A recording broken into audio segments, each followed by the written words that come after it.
All right, it's a pleasure. Thank you, Lisa, and it's a pleasure to be here with you. Wish I could see you. I'd always rather be eye to eye than mouth to ear, but that's the nature of what's possible.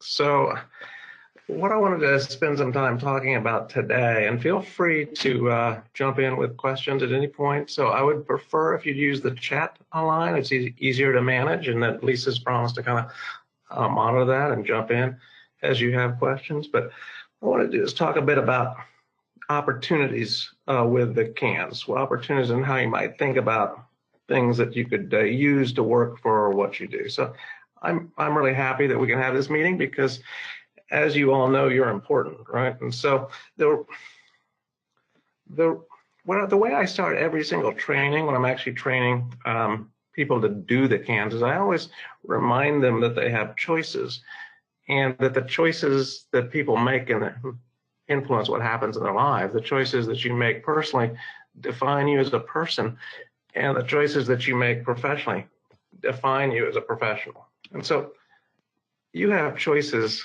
too, and the choices you make as leaders are even more powerful, and they're really pretty important in terms of the influence you have not only on your own lives, but on the lives of the people who report to you, and the people who report to people who report to you, and the people who report to people who report to people who report to you. So it's important for you to understand your choices, and you have choices when it comes to the cans. You have three fundamental choices. Everybody has these three basic choices when it comes to the cans.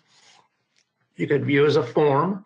That's something that gets filled out because you have to fill it out. So anything that gets mandated almost always starts as a form. Here's what we know, and we do know this, you know this, that if it stays as a form, it's a waste of your time. There's no value to forms. There's no research that shows that forms are actually helpful. So the second choice is you can make it a tool. And we know that the cans can be a tool because quite literally tens of thousands of people, including thousands of people in California, have already figured out how to use it as a tool, something that helps you work a little bit smarter. So actually, I was at Northwestern University when this work started. I fell in love with a French Canadian. I moved to Ottawa. I was at the University of Ottawa for 6 years. I'm still married, but I moved back to Chapin Hall, the University of Chicago, so that I could work with a group of people who are all committed to the same thing. So one of my colleagues, you may actually know him, Fred Wolfson, did an analysis of the implementation of the cans in Tennessee.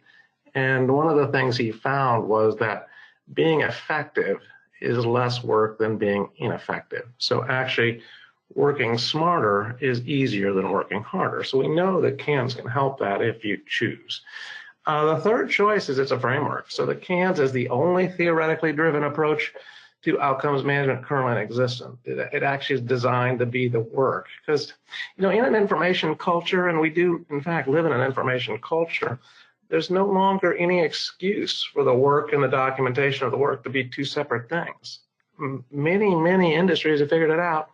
It's time for us to figure it out. I mean, how many times have you had the experience in your career where the way people treat documentation is some sort of CYA kind of nonsense?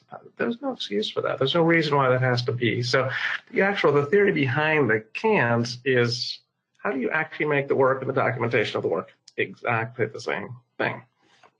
So now you're in the throes of implementation of the cans, and so there are, if you look at implementation science, there are stages. So exploration is the stage where you're looking at alternatives, and as you all know, some alternatives were explored and even piloted. A decision was made, so that let's go forward with the cans, and then you start active implementation, which is where we're really at right now, and then you work towards sustained practice. Now, this particular slide is designed to look like I-5, right? It looks like it's a straight line.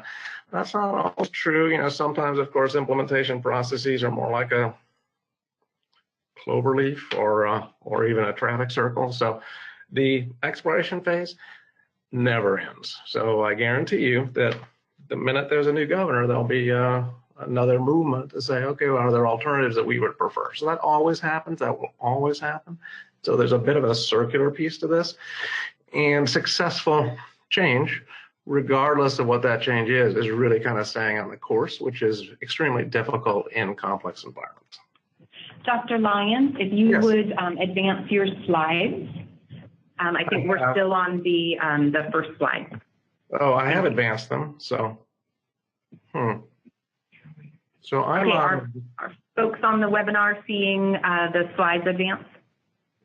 It should be on the diffusion of innovation slide with a typo. Everybody on that slide?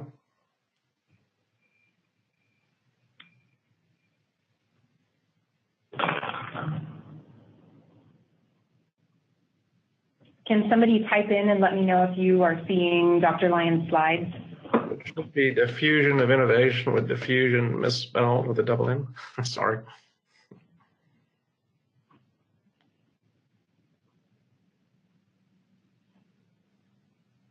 Okay, hang on one moment. Sure.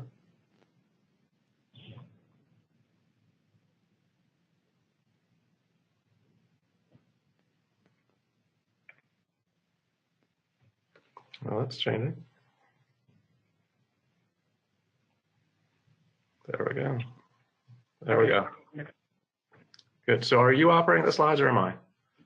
Now I'm operating the slides. Okay, I don't perfect. think they were advancing. Okay, thank you. Perfect, thank you. So all implementations have different people in those implementations that have different kinds of roles. So this is a kind of standard diffusion of innovation model where you have the innovators that are really on board with doing something new, and then you have early adopters. There's a bunch of early adopters in California. You have the early majority, which gets on board fairly quick. There's the late majority that takes some effort to get on the bus. And then there's what some people call laggards, some people call it resistors. I like to call them slow to warm up folks that kind of, they really have to see every reason why this is not going to work resolved before they can decide this actually can work. And so that those folks really typically it's more about job sanctions, quite frankly. So the all implementation kind of ride the energy of the early adopters and innovators, and then the early majority, and then you begin to pull in others. So if I could have the next slide.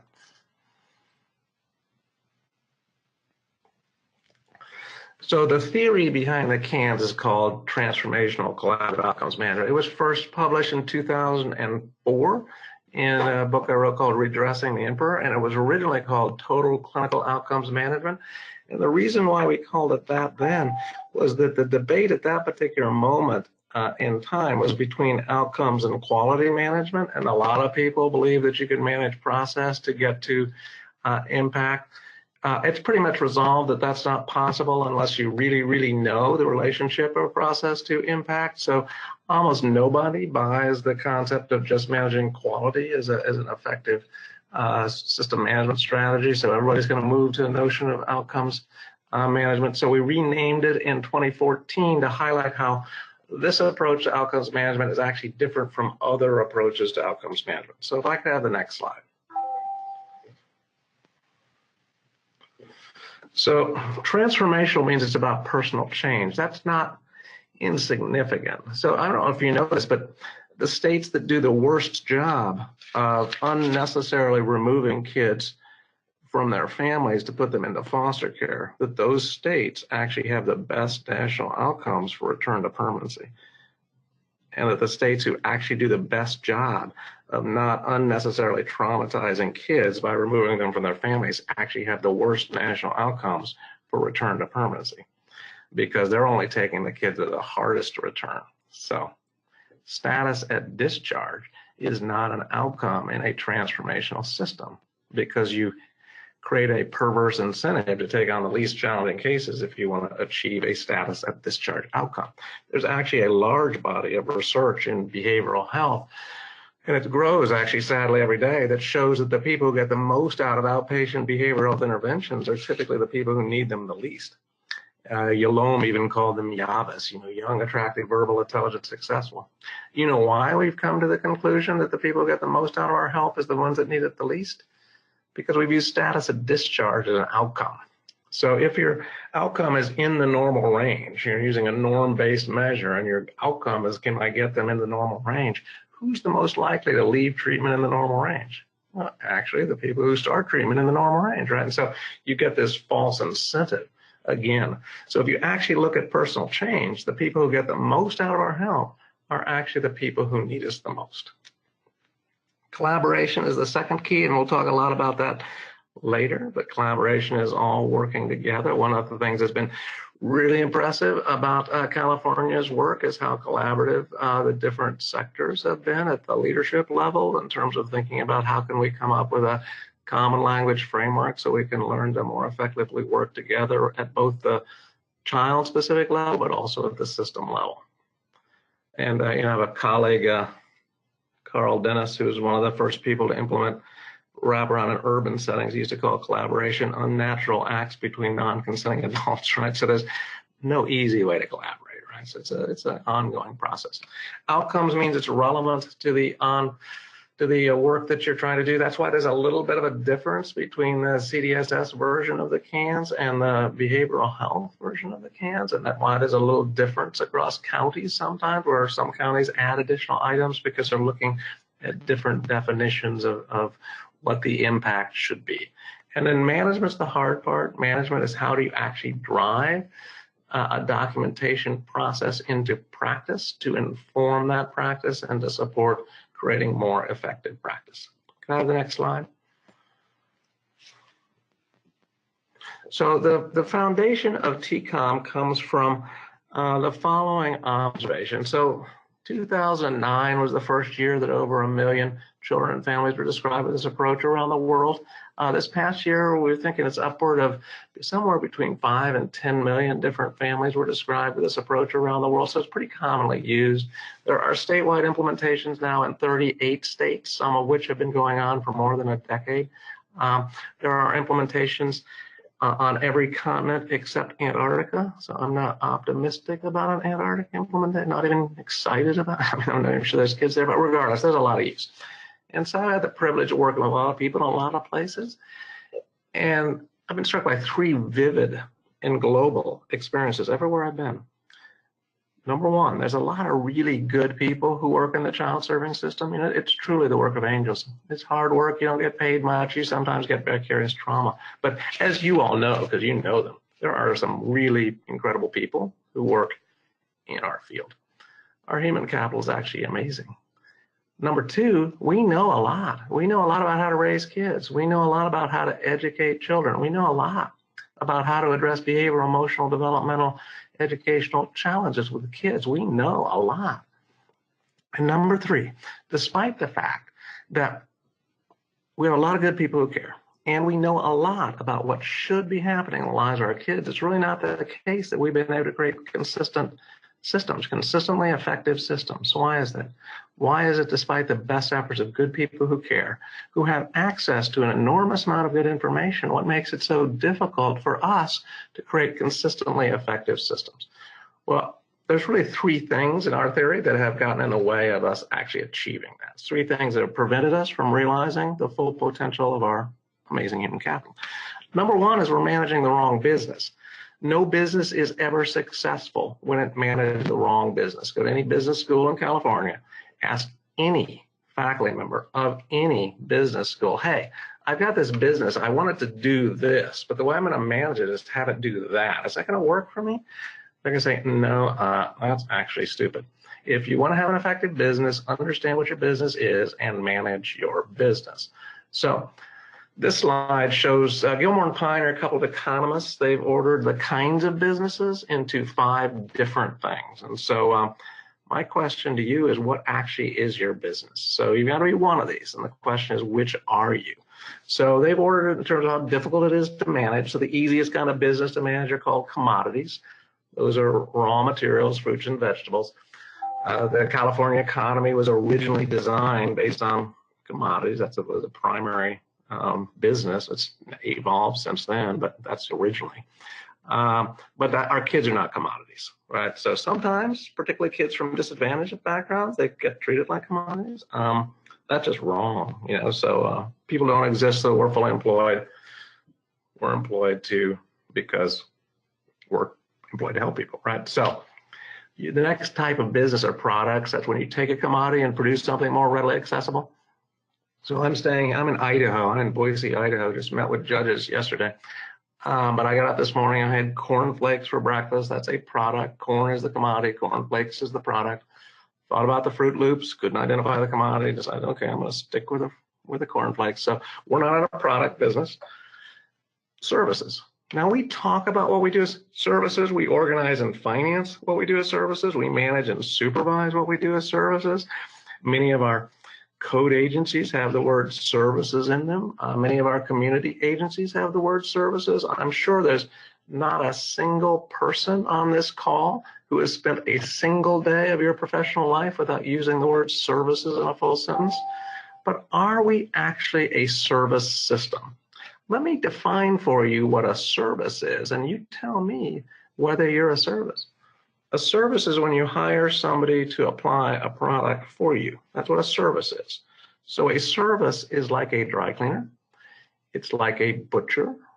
It's like a restaurant.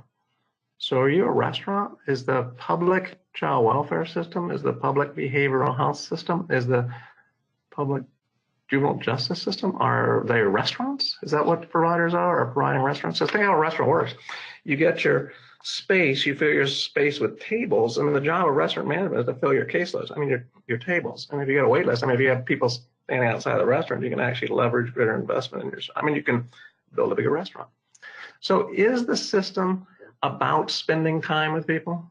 Is that really what the system is? Spending Medi-Cal total hours with people? Is that what the system is? Don't think so. That's how we're designed.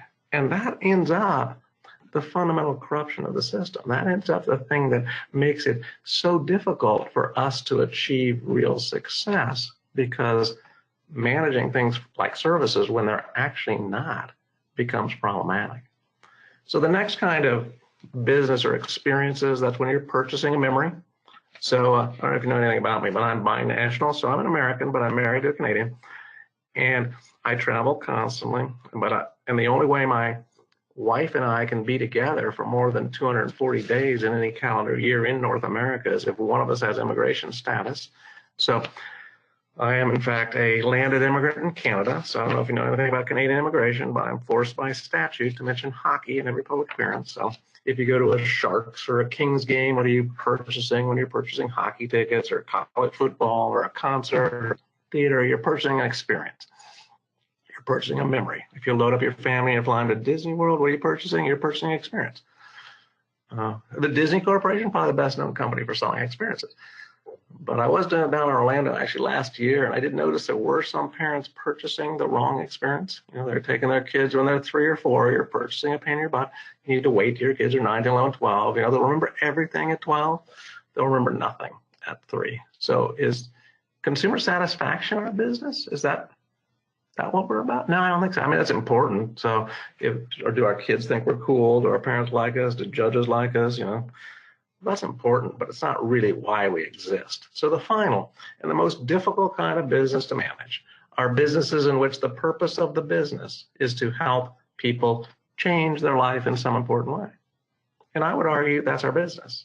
I suspect everybody on this call probably agrees. If you don't agree, step in. But our business is helping people change their lives. Now, you knew that, right? So what's the big deal? Well, here's our problem. You can't manage what you don't measure. You can't do it. You can pretend to do it. You can delude yourself into thinking you're doing it, but you actually can't manage what you don't measure. And you can't measure what you can't define. So if you're not measuring the transformational impact of the work, you can't manage it. And if you can't define it, you can't measure it and you can't manage it. And you'll end up managing the things that you actually measure, like caseloads and length of stay and discharge placements. So here's our first challenge. Can together, and I mean that sincerely, together can we figure out how to manage the business of personal change? Because I guarantee you, it is fundamentally different than managing the business of spending time with people. Have the next slide. So here's just a little bit of the differences. So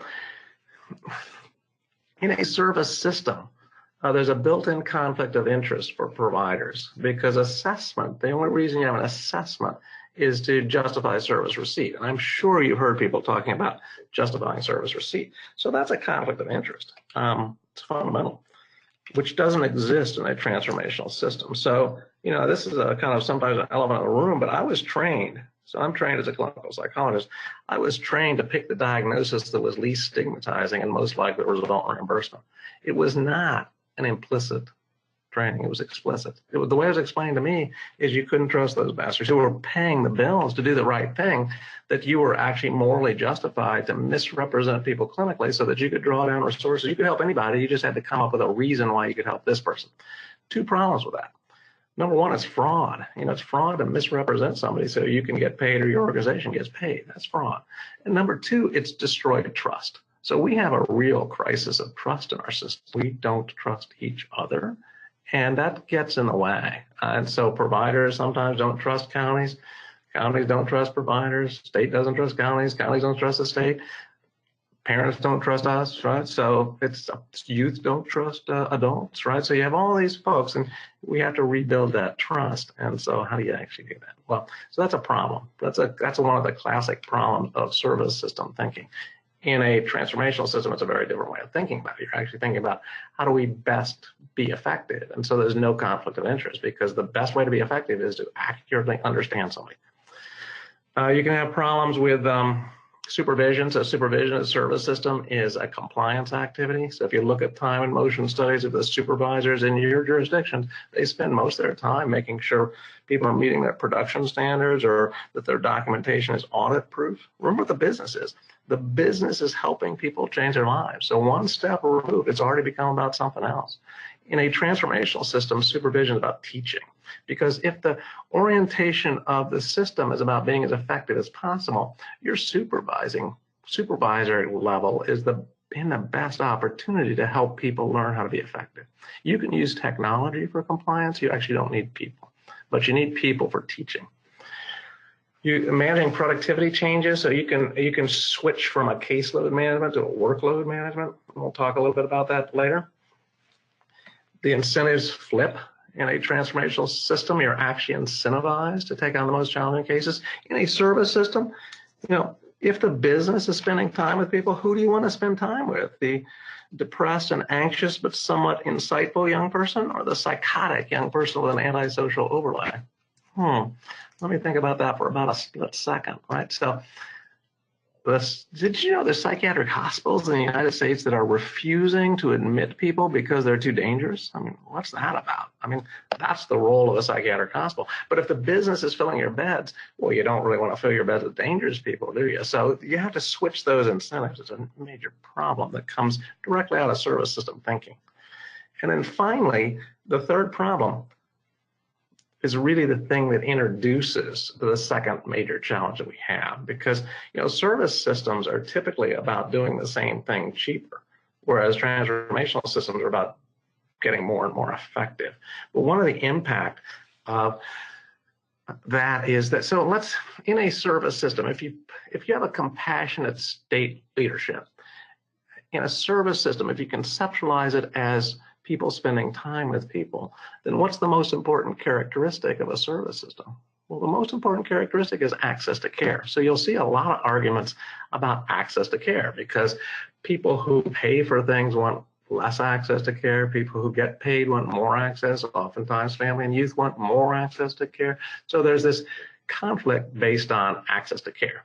So if you're a compassionate state leader and you think, or a county leader, and you think, okay, I want to try and guarantee as much access to care as possible, but you have limited resources.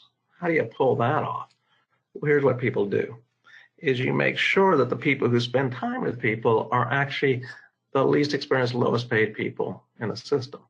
And that's true of every single public service system in the world, that the people who spend the most time with people are actually the lowest paid, least experienced people in the system. And it gets worse than that, because the higher the need that young person, the more time you're going to need to spend with them. And so therefore, of course, the even less experienced, lower paid the people who will spend time with them. So many people, I suspect even many people on the call in our field, got their start, including myself, at the highest levels of care. So my first job was in a psychiatric hospital. Lots of people's first job were in hospitals or residential treatment centers, et cetera, because that's where the entry-level positions are, because those are the people who need the most time. That makes perfect sense in a service system.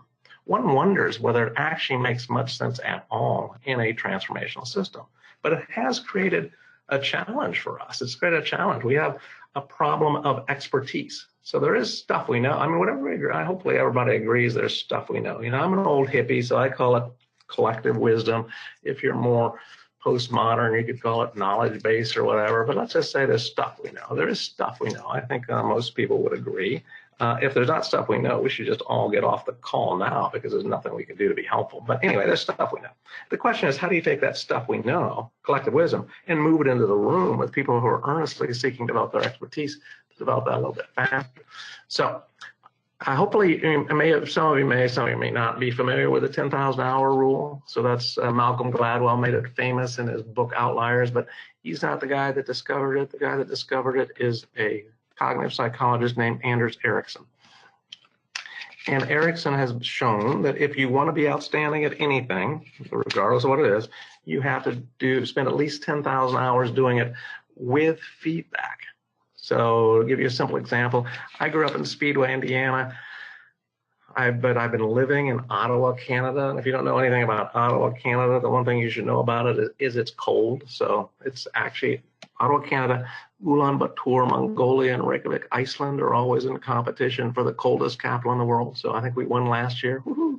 Anyway, so if you live in the cold, you learn to embrace the cold, because if you don't like the cold, you shouldn't be living in Ottawa, right? Because it will be cold. So it was 40 below zero centigrade over the holidays, and people were actually happy. I mean, go figure. People were excited about the fact that it was 40 below. And the reason for that is the big party in Ottawa is called Winterlude, and it's outside at the coldest time of year. So go figure, right? But what happens is the canal freezes over, it becomes the world's largest skating rink. It's actually quite beautiful. But you have to know how to ice skate, right? So no, I grew up in Speedway, Indiana. I don't have the slightest idea. So I couldn't just get on the canal and do a triple axel. I'd break my neck. You know, I looked for a full body airbag. They don't make them. So instead, I got a sled, and the only way I could join the party is with a sled holding me up while I tried to figure out how to keep my ankles straight on ice skates. If I wanted to learn how to ice skate, it would take me hours. If I wanted to be an expert ice skater, 10,000 hours, it's not going to happen. I simply don't care, right? So, but 10,000 hours translates into 6.25 years of full-time employment. But that's if you're spending 100% of your time with children and families. Most of our staff spend maybe half their time. So that means it's going to take 13 years of direct experience for somebody to develop expertise. So do a survey of people who work in your jurisdiction and see what percent of direct care staff have spent more than 13 years on their job. And my guess is you'll find, like most places, about 10%. Those are the true angels. Those are mission-based people. Anyway, but it's not just spending time. It's spending time with feedback. So ice skating is a great example, because ice skating gives you immediate feedback. So it's somewhat painful, right? So if you make a mistake, you know you made a mistake. Did you know there's only one medical specialty, just one, in which the experience of your physician predicts clinical outcomes? There's only one medical specialty where it matters how much your physician has worked to predict how likely they are to be successful with you. And that medical specialty is surgery, because surgery gives you feedback. If the patient died on the table, you did something went wrong, right? So if you have the post-op period too, like that commercial with the phone in the stomach, right? So you have this narrow period of time where you get immediate feedback on what worked and what didn't work. And so surgeons actually learn, they become more effective with experience. So if you ever have to get surgery, go to surgeons who do it the most. The factories are, in fact, the most successful places, because that's how it's designed. You learn. So no other medical specialty has that impact. Think about our work. Think about child welfare. Think about behavioral health. Think about juvenile justice. The people who come back, you know, people who we're successful with, and we are successful with a large number of people. We are actually more successful than not. But the people with whom we're successful flee us and don't come back. I mean, maybe they'll come back 10 years later to thank you, but chances are you're not going to see them in the immediate past after you help them. So our feedback is based on failure. And so systems, if you're just using intuitive experiences to guide how you're thinking about your performance or the performance of your organization, it's going to be biased towards failure, because that's the vivid experiences. Those are the people who come back. And that's why people burn out, is because they think they're not having an impact because their experience are just the people who never go away. So we have to fix that, right? We just have to fix that. We have to find a way, if you're truly interested in developing expertise in your workforce, you have to find a way to create strategies to help people develop that, right? So how do you do that? How do you create feedback? So for some reason in our field, we keep talking about translating research into practice, right? So like, let's take research and put it into practice. No other field talks like that. No other field attempts to take things that are developed in research and put them into practice, because it doesn't actually work. So every other field, if they're talking about translating knowledge from science into practice, uses the principles of engineering, every other field. So this actually, the CANS TCOM is an engineering solution, not a taking research and putting it into practice solution. You know, the physician does not take the laboratory equipment from the microbiologist and stick it in their clinic. They actually engineer a laboratory test that's far simpler and cheaper and do that because that gives them the information they need. Just enough information, not all the information in the world like a researcher might want. Okay, so now this isn't a perfect metaphor, but it's not a bad one. So if you've ridden in a commercial airliner in the past 5 years or so, you might know that the pilot didn't fly the plane. You know, pilots don't fly planes anymore. So why don't pilots fly planes? Because the plane flies itself, right? Autopilot, the computer flies the plane. So why on earth would we let the computer fly the plane? Well, actually it does a better job, because you might have noticed in that same period of time, there are no longer airplane accidents in North America. They're just gone away.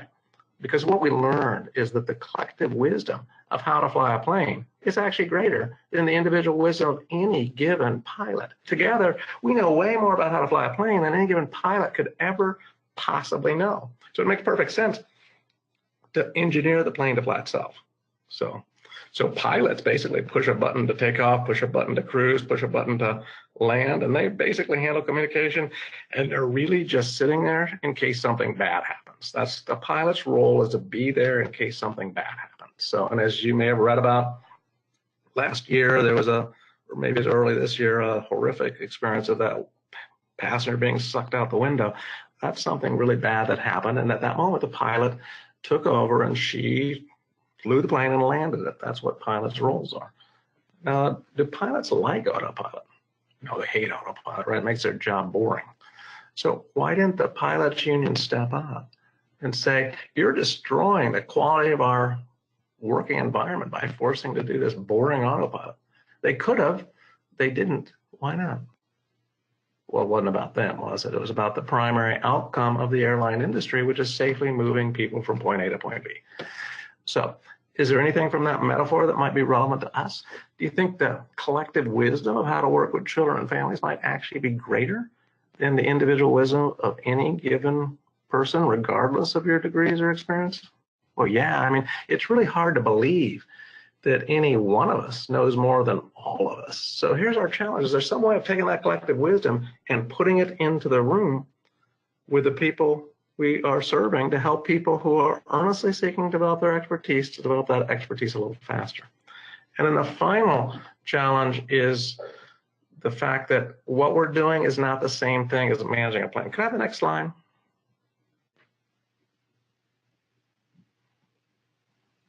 Be great to have the next slide, if I may.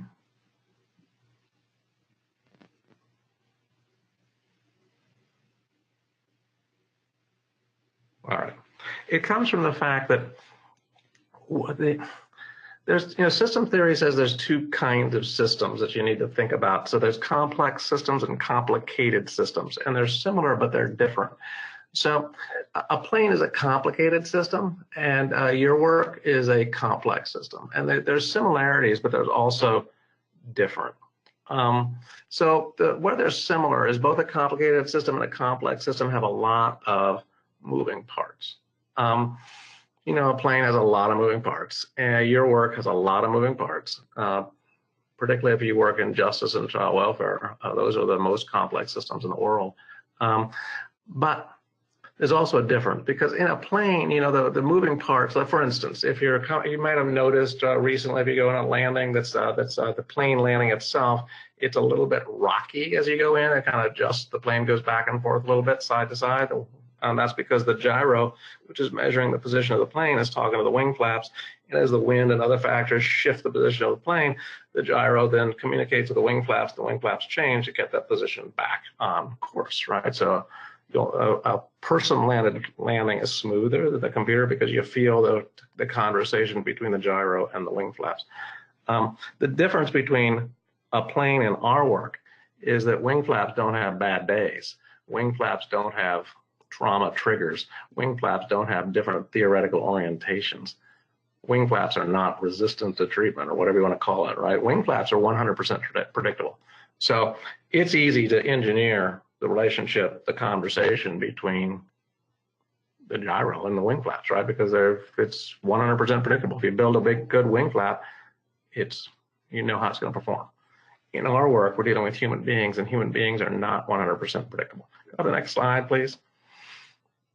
There's actually only two ways that human beings have identified that might be helpful for managing complexity. And those two ways are either, so if I could have the next slide, that'd be great. Either hierarchical solutions or collaborative solutions. So a hierarchical solution, the best example of that is the military. So have you ever wondered why it's so important from the moment of enlistment that soldiers are taught to follow orders? That everything is about that, right? So training in the military is all about following orders. Even if you don't necessarily agree with them, you need to learn how to follow orders. And that's a really, really, really important part of military service. Do you know why? It's because that's how you stay alive in a battle. That if you're not following, so battles are organized from the top down. And if you're not following orders, you could put yourself in a position where nobody knows you're there, and you could get killed by friendly fire because people just simply don't know you're there. So that doesn't really work for us, because the only way a hierarchical solution can work is if you have a single line of authority. In California in particular, there is no single line of authority, right? You have multiple lines. I suspect everybody on this phone call has multiple lines of authority, right? And the people who work for you, and the people who work for the people who work for you, and the people who work for the people who work for you, all have different, multiple competing lines of authority. And then you add multiple sectors, and then you add families and all their hierarchies. You never, ever, ever will have a hierarchical solution. So state agencies who kind of just say, this is how it's done and so forth, struggle because hierarchical solutions don't work in complex systems. So the only option for a solution in human systems that are complex is collaboration. So that's why collaboration is a central point of the TCOM approach, and it's a central mechanism for the CANs, is that it's a complexity management strategy.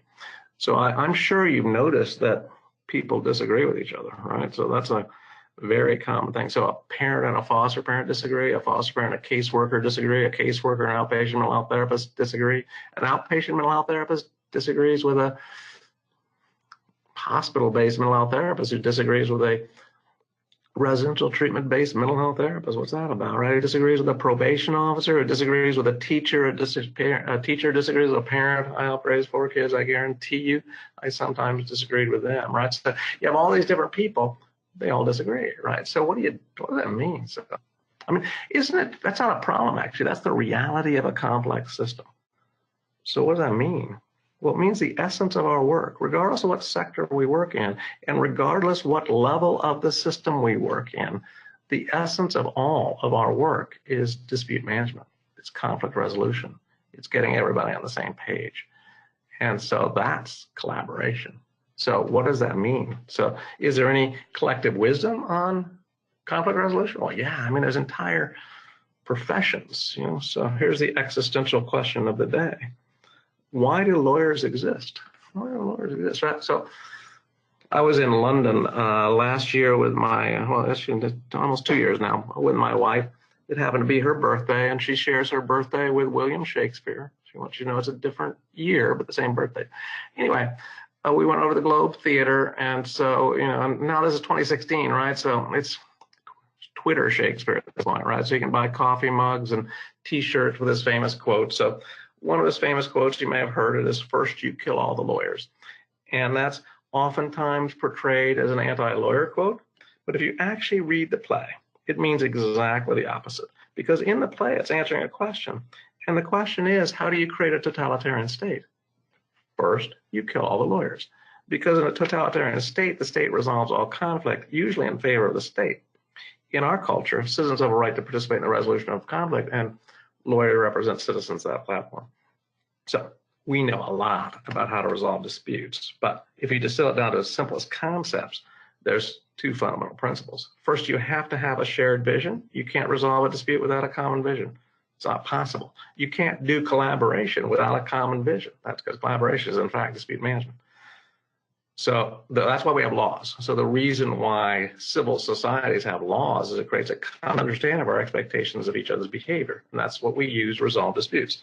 And you'll notice when there's not a common vision, like right now in the United States around immigration, that civil societies begin to crumble a little bit at the edges, because if you don't have a shared vision, it makes it very, very difficult to manage, because you have to have these expectations that people follow laws, and that's kind of how civil societies are organized. So is there a shared vision in the child serving system? So I think there is, right? So I'm not sure it's always obvious, but there it is. So the way you think about it is, the one thing that we all have in common is everybody in the system got into work to help kids.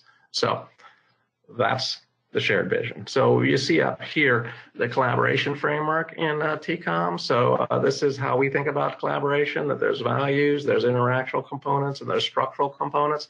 So the values are being conscientious, that you're trying to do the right thing, being judicious, you slow down and think. You're not making decisions, you slow down and think. And explicit means you're being very clear. So we would probably add, actually, based on some discussions with folks in California and in our trainings, we might add personal responsibility as a value, that you have to own your own stuff.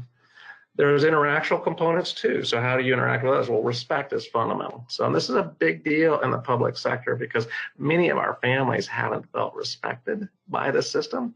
And if you're going to engage in people in the collaborative process, you really have to respect them. You have to respect the fact that they have personal expertise for their own lives.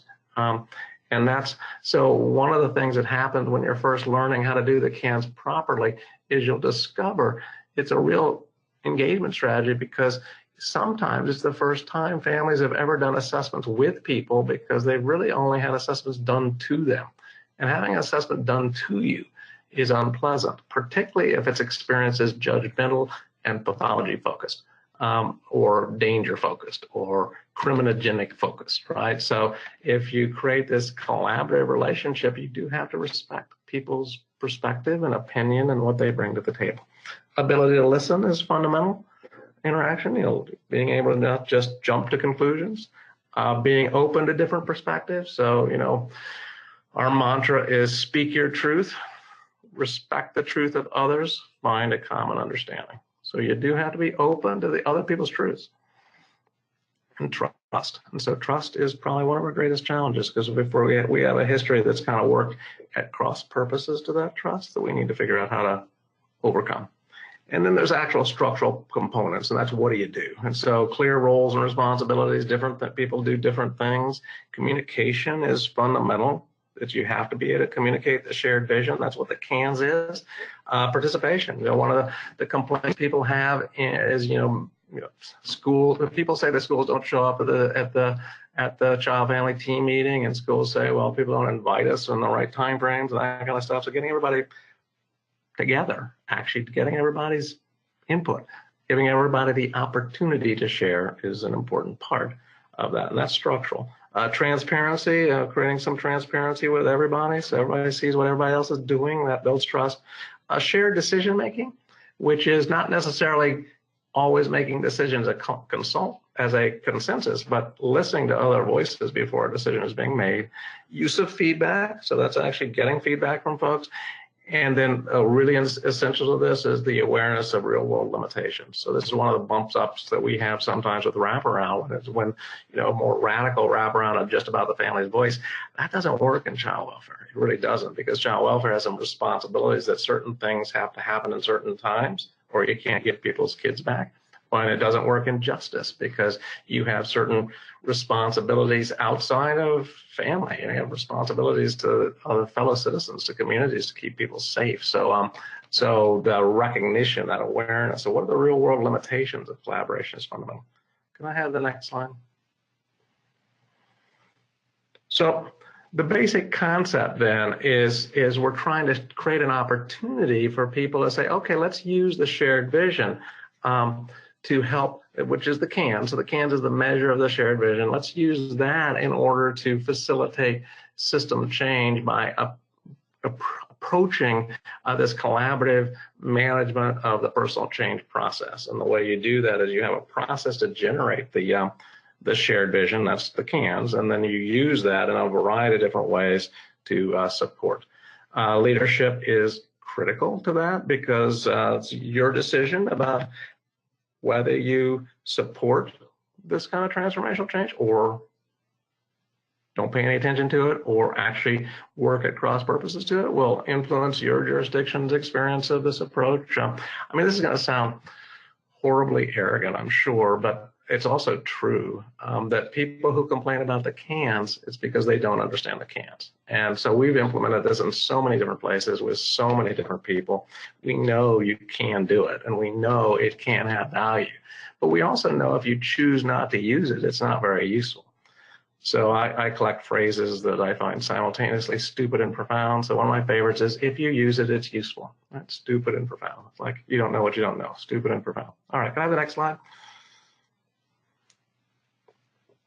Okay, so the CANS is in fact the measure of the story. So the way it's designed to work, so it's different. It's not a tradition. It's not like a traditional measure, and this creates confusion. And that confusion, since it's not really like anything else, creates all sorts of rumors and stuff. And so, because people don't really necessarily take the time to understand it before they voice their opinion of it, and that becomes then, an uninformed position on things. So, which is challenging for all implementations, but it happens all the time. It's everybody does. I do that too. I mean, that's a nature of the human condition. Is sometimes it's easy to jump to conclusions. So the CANS is quite different than any other kind of measure, because it's not a measure in the same sense. What it is actually a measure of is a measure of the story. So let me see if I can describe what the work is, regardless of sector. The work goes something like this: that you meet a new youth and family, and the first thing you need to do is you need to hear their story, right? You need to hear their story. I don't want to understand their story, but and that's an important first step. By the way, I should mention that Pine and Gilmore, so Gilmore and Pine did the 5 levels, but Pine and Gilmore published a book in 2010 about the experience economy, and they make in that book an argument that in order to potentiate a transformational experience, it has to start with a transformational offering. To support personal change, you first have to have a powerful personal experience. So the first stage of any intervention, helping intervention, is an experience, and then it moves to transformation. So, and the way they talk about that experience is, the way you think about an experience is not from mass production, it's from mass customization. So you have to customize people's experiences if you're going to potentiate personal change, which means if you have an intake process that is rote, that everybody goes through the same thing, that's mass production, that will work at odds with your ability to support change. That you need to actually create a discovery process, an intake process, an assessment process that actually feels personalized to the people that you're working with, so that you can potentiate personal change. So I think that's a really important thing to understand, that as you shift away from just, service system management, like spending time with, to transformations, you need to think about what's your entry level. So I don't use intake, I use welcome, the welcome process, the discovery process, I use assessment to try and create opportunities to realize that you can customize those experiences. So that's why we design the CANS the way it's designed. It doesn't tell you what you have to ask to know what you need to know. It allows flexibility in terms of how you discover a person's story. And the other piece about that is there are multiple storytellers in everybody's life. And what creates complexity actually is the number of storytellers. So I don't know if you have kids, I don't know about you, but I know with my own kids, my kid's story of their school was always a little bit different than the school story of my kids, right? And so you have these multiple storytellers and they don't always disagree, they don't always agree, they sometimes disagree. And it's a job of helping to put all those different stories into a single story, because there really is only one story for a child. There's just one story. And so figuring out how to make one story is actually the essence of helping successfully. And so it doesn't mean one story is right. It means that there's multiple storytellers and you have to figure a way to blend those stories to get one story. That's really what a CFT does, right? That's the beauty of the design of a CFT process, is it gives the opportunity to develop that one story. And the CANS is the measure of the story, because, you know, every story is different, right? Every single story is different. But if every story was different, then there'd be nothing we could do to help, because every situation is different. There's nothing that you could learn from one child that have any influence whatsoever on what you do the next. So the truth is, there are common themes to people's stories. So the items of the CANS are those common themes. So the common 50 are the most common themes across the world. So those 50 items are the items that show up on almost every CANS everywhere, right? Those are the most common themes. Some people add additional themes because, so in child welfare, since child welfare is de facto a trauma-informed system, it should be, because most of the kids, in fact, almost every single child, by definition, who's involved in child welfare has been traumatized, then having a trauma-informed approach is really, really important. So that's why in the CDS version, there's a set of trauma items that are actually required, because you really do want to help people understand the trauma history of young people, because that influences how you think about helping them, because that's an important part of the story that you need to know. So that's how it's designed, and that's why some counties have decided to add additional items, because it's they are interested in additional themes. So there's actually an item bank for the CANS of over 1,000 items. So nobody uses 1,000 items. That's called CANS overkill, right? So you're going to use items that make sense for the decision making that goes on, because an effective system makes good decisions, and you use information about the shared vision to make those decisions, and that's how you create a good system, right? It's sort of like, duh. Okay, so now, since the CANS of the measure of story is different, right? So it's different. So you have these common themes, that's the items, but then you have to translate those common themes into a plan of action. So those are the action levels. So the CANS is a non-arbitrary metric. So everything has meaning, absolutely everything, because this is a communometric measure, and meaning is fundamental to communication. So this is not true. So one of the big criticisms that, starting with Stanton and Bacard, and then Alan Kasdan, they've criticized psychometric measures because they're arbitrary. So you just don't know what the numbers mean. So somebody please tell me the meaning of a difference between a 60 and a 50 on the CAPAS. Well, it's 10 points. What does it really mean? Nobody knows. I mean, Kay Hodges doesn't know. It's not possible to know because it's arbitrary. That's a problem. If you don't understand the words I'm saying, I am failing to communicate. So that's, meaning is fundamental. So meaning is in the doing. Now, the way the CANS is designed, everything is engineered, right? So everything is done for a reason. So it's called the CANS, the Child Adolescent Needs and Strengths. So explicit in the name of the tool is the concept that needs and strengths are different for each other. Not everybody buys that. A lot of people try to put strengths and needs at opposite ends of the same continuum. The top does that, right? If you're not suicidal, you're managed sadness, which is not really the same as the opposite. But anyway, regardless. The NCFS, the SDS, the SDQ, all treat strengths and deficits at opposite ends of the same continuum. Well, that's a mistake, because the truth is the absence of some needs are not strengths, and the absence of some strengths are not needs. And if you blend it always into a continuum, you're making an error. So, you know, being suicidal is obviously a need. Not being suicidal, sorry, not a strength. I mean, it's a good thing you're happy for people, but I would challenge anybody to give me a strength-based plan based on the fact somebody's not going to kill themselves, right? So if you've got a young person involved in a spiritual religious community, that's a powerful strength. Depending on the culture, it can be a really powerful strength. But if they're not, and they're not really interested, it's not really a need, is it? So, I mean, we're not doing evangelical work, right? So now I said that in North Carolina, I got myself in trouble. They were doing evangelical work. So here's a different example. If you've got a 6-year-old and they've got no job skills, you're not going to say, oh, yeah, they've got no job skills. We got to get them into voc rehab now. No, they're 6. You don't care. But if you have a 16-year-old with same job skills, that's a powerful strength. So strengths and needs are different from each other. They have different implications for how you think about helping. So if you could jump ahead to the need action levels, I think it's one more slide. There we go. So there's different action levels for needs and strengths.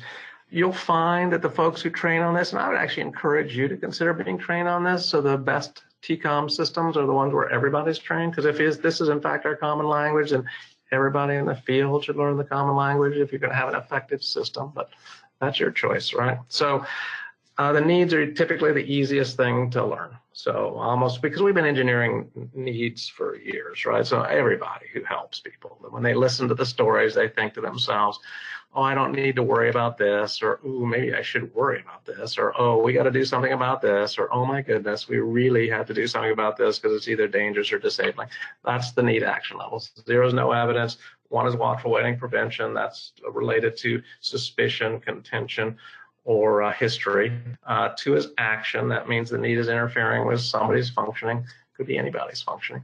And then a 3 is it's dangerous or disabling. So that's how the needs are designed. Those are pretty easy to learn. People have already been doing it that way. So the CANS actually is literally nothing than what people are already doing. So what you'll discover if you actually take it to full use is it's easier to do the CANS than not do the CANS, because the CANS actually doesn't add any additional burden to what people need to do, because all it simply reflects is the stuff you need to know if you're doing your job. And so if you just put a context in which people remind themselves, this is what I need to know if I'm doing my job, it's easier for them to do it. So the CANS is like a closet organizer. So that's what it is, right? And so it's not an assessment process. You don't have to do your psychosocial, do your diagnostic, do your CANS. It's not that. Once you've discovered what's going on, you organize that information into an action framework. So that's what it is. So it doesn't actually, so there's a big argument about how long does the CANS take. CANS only takes as long as it takes to fill out the form, because everybody in the world is already doing a CANS. It's not adding anything to it. It's just putting a structure on it. That's all. It takes some time to learn it. It takes some time to translate the learning to certification, to learning and application. But that's what you do. Could I go back to the action levels, please? Thank you. Okay. So the hardest part to learn are the strengths, because we've never engineered strengths, and we have all sorts of problems with strengths because of that. And I would lay the issue predominantly at the feet of the strengths movement, because there is a mantra in the strengths movement that everybody's got strengths. That's not entirely true. And if you think about it for a heartbeat, you recognize what the problem is. When you're born, if you're lucky, you have 1 strength. When you're born, if you're lucky, you have a family that loves you. Every other strength develops. I mean, correct me if I'm wrong, but I do not think Jay-Z, Lady Gaga, Mozart jumped out of the womb performing, did they? Didn't somebody have to identify the strengths and build them along? So, in fact, if somebody hadn't identified their strength, helped them identify their strengths and help develop those, they might have had a completely different life story. So you're not actually born with strengths, except the family that loves you. So sometimes we work with young people who don't have a family that loves them, either because they never had a family that loves them or because they lost that family who loves them at some point in their life. So people will sit with young people who don't have strengths. If you've got that mantra in the back of your mind, everybody's got strengths, and you're sitting with somebody who doesn't have strengths, what happens? Well, you get tempted to make crap up. And it happens over and over and over again. You know, I've read over 20,000 records of kids care in North America, including about 5,000 in California. You should see what people put in strengths sections. You know, child no longer runs away. That's not a strength. That's the opposite of a need. There's all sorts of compliance ones. Those are great. You know, child is compliant with treatment. The truth is, kids who are a little bit oppositional to treatment do better than the ones who just do exactly what you tell them to do. Anyway, but if you're in a service system, that's great, because you can maximize your Medi-Cal billing if kids are compliant to treatment. The worst I ever saw, I don't know if you've ever seen cut and paste documentation. I used to be bothered by it. Now I get appalled by it. I go after people who do this, because I have a son with special needs. I have a brother with special needs. I guarantee you, if I ever saw cut and paste documentation about myself or my family, that's about the most insulting thing you could do. So anyway, I did a review of a residential program in New York State, and they had cut and paste documentation. They had this strengths assessment. And for every single youth, it said youth is attractive.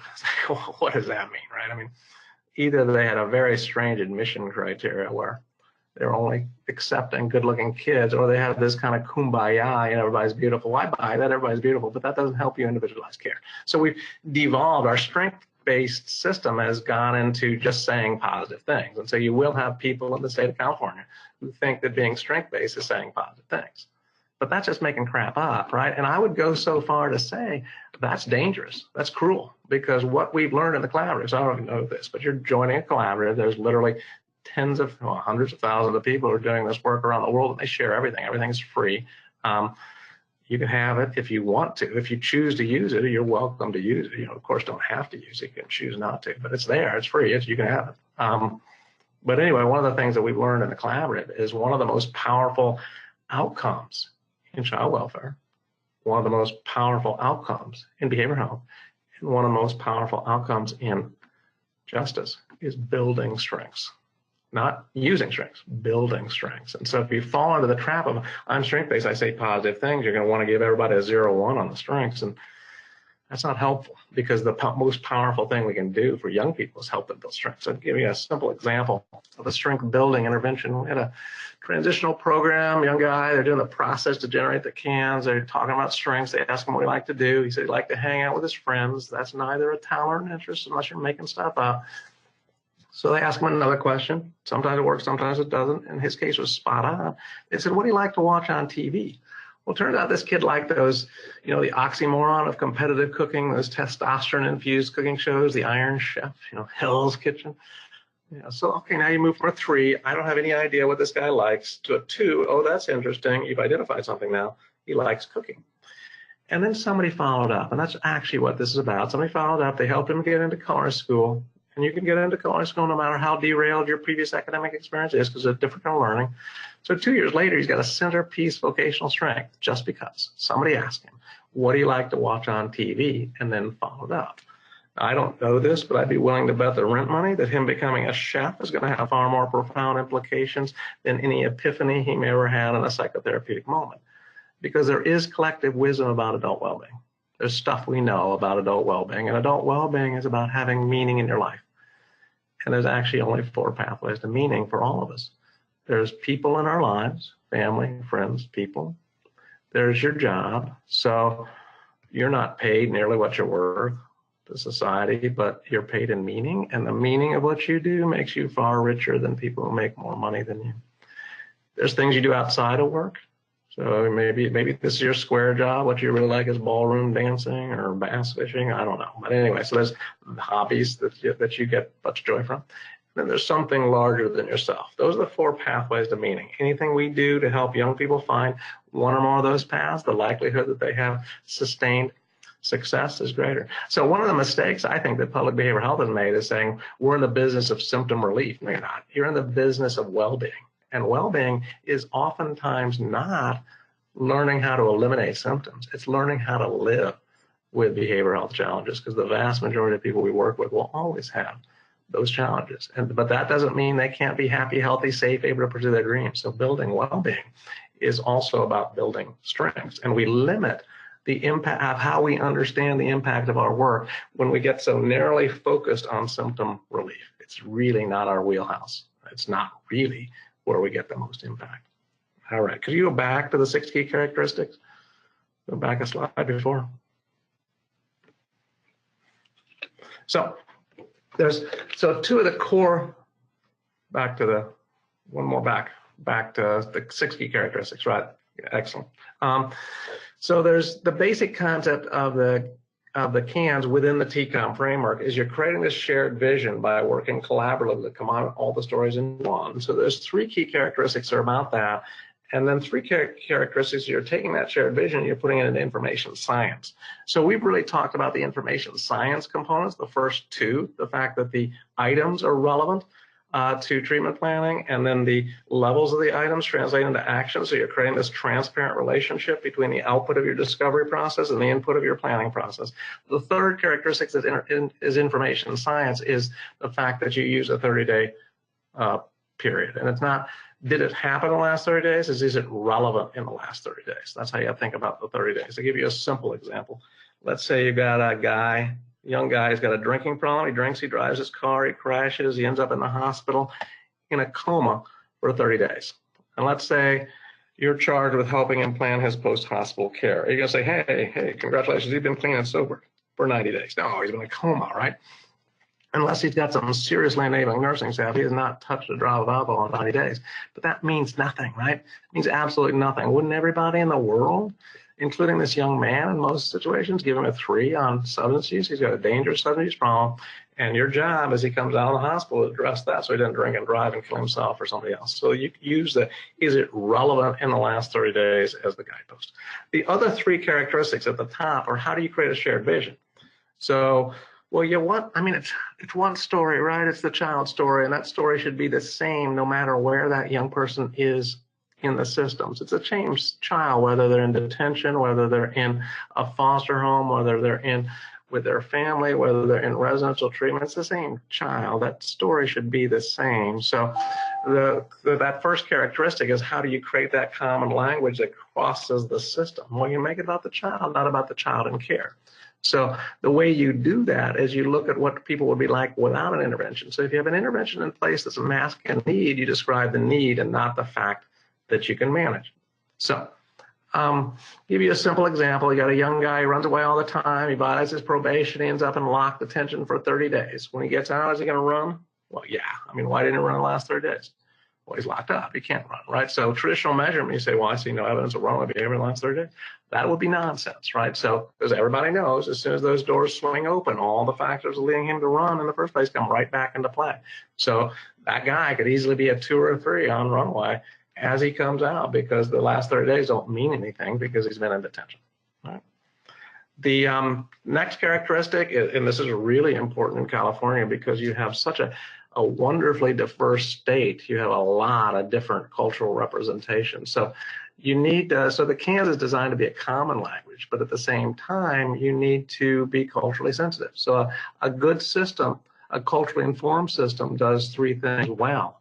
It recognizes that you sometimes need to treat different people differently. That's called cultural sensitivity or responsivity. It identifies and addresses cultural needs like language and discrimination and access to traditions that support your identity. And it also teaches people how to treat different people the same sometimes, right? Because that's what disparities and disproportionalities are, when people are being treated differently when they should be treated the same. So this particular characteristic is the cultural sensitivity responsivity piece. You understand people's culture first, and then you decide how to be helpful.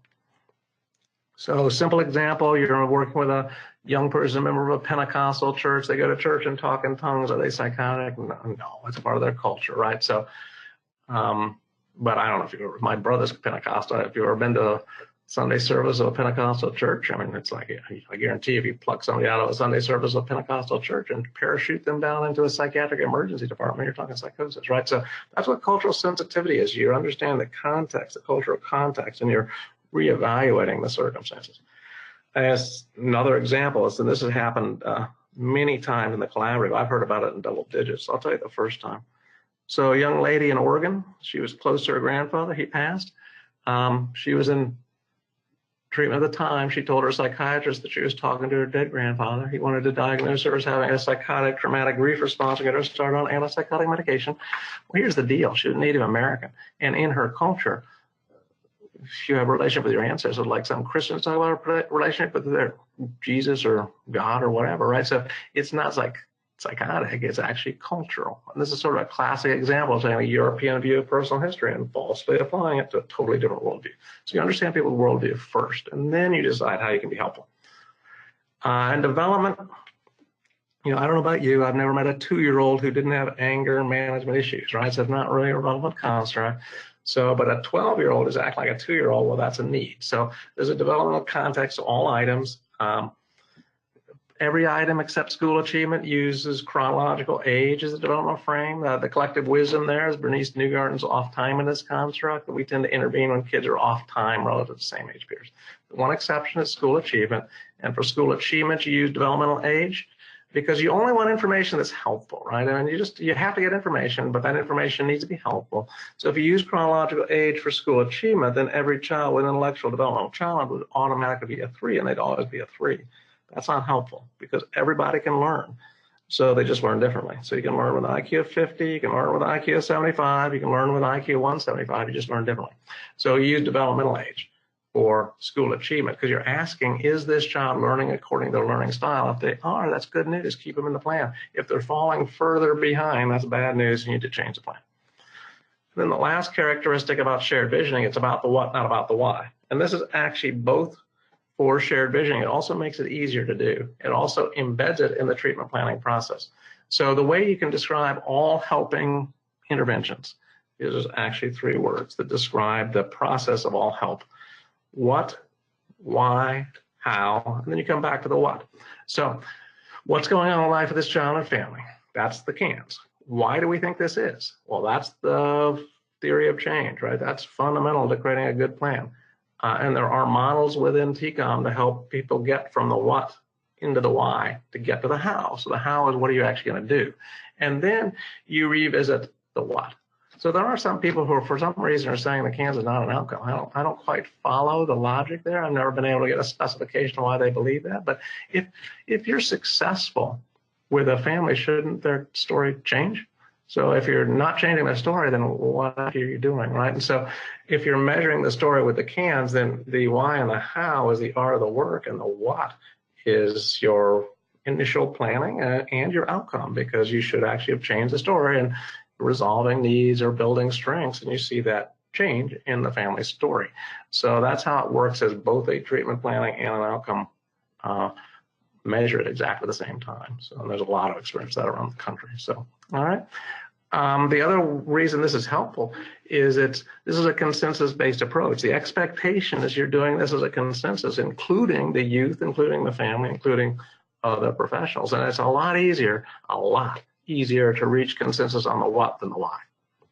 Because shame and blame is on the what, shame and blame is in the why and not on the what. So you have a school behavior problem because you've got ADHD and you can't sit still. You have a school behavior problem because you don't want to be in school and you're purposely getting yourself kicked out. You have a school behavior problem because you're being bullied and the teacher's not seeing the bullying, but they're seeing your response to the bullying. And you can have a school behavior problem because you remind your teacher of somebody she hated from last year and she's purposely triggering your behavior. All those things happen.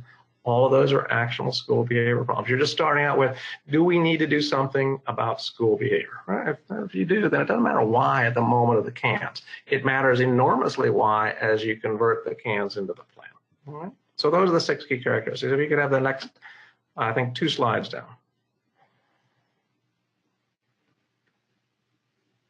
All right, so there's 6 basic phases of practice or key decisions. So the concept of this approach is you're making decisions at each level based on the needs and strengths of kids and families. So the children and families should inform all of those decisions, from the initial engagement into the process of understanding, into the planning or the interventions, into the monitoring, adapting, into the coordination across systems, and into the saying goodbye. And saying goodbye in a transformational system is equal in value to saying hello. In a service system, it's all about the hello. And in fact, you're disincentivized to ever say goodbye. If people don't want to say goodbye, it's easier to keep people to say goodbye. So in a transformational system, actually, you're not done until you can say goodbye. So you're shifting the initiative, the incentives. Can I have the next slide? All right, so this is the grid of tactics. So the basic concept of TCOM is you're taking information about, so the essential idea behind this particular grid is there's 4 input to every choice you make: information, intuition, theory, and divine inspiration. So God's mouth, your ear, that's the best. Most of us don't have that level of input. So that leaves information, intuition, theory. There is no unified theory of human behavior. Making theory-based decisions is probably a bad idea. So that leaves information and intuition. So most people make most of their decisions based on intuition. And as you all know, the gut is a powerful thing, but what you have to remember, and I mentioned this before, is intuition is overly influenced by vivid experiences. And what's vivid in our work is failure, is our problem. So let me give you a couple of examples. So They implemented TCOM at the hospital where I used to be affiliated with in Ottawa before I even moved there. And believe it or not, I know this is shocking. People didn't want to do it, right? And there are literally thousands of reasons not to do the cans. There's actually only one reason to do it. It's the right thing to do. But there are literally thousands of reasons not to do it.